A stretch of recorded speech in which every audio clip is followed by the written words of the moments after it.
L'énergie était un sujet dont les gens ne parlaient absolument pas il y a encore 5 ans ou 10 ans. Aujourd'hui, ils commencent à en parler. On est dans un monde évidemment limité aujourd'hui, on a compris, nous on le dit depuis 20 ans, on passait pour des rigolos, mais on s'en foutait, mais une croissance infinie dans un monde fini, ça tenait pas la route, c'est pas de moi, bon, mais c'est une réalité aujourd'hui. Maintenant, ça percute.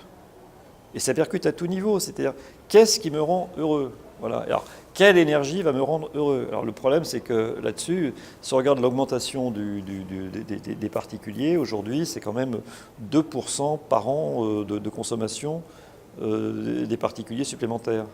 Contrairement au monde industriel. Alors, monde industriel parce qu'il y a eu la crise, mais pas seulement.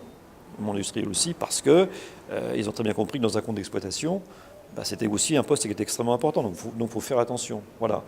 Moi, ça ne me dérange pas que les gens ne soient pas écolos dans l'absolu. Du moment c'est qu'ils bougent, c'est qu'ils bougent. Voilà. Il faut que ça touche tout le monde. Il faut amener aussi ces problèmes-là dans l'équité, ce qui n'est pas simple.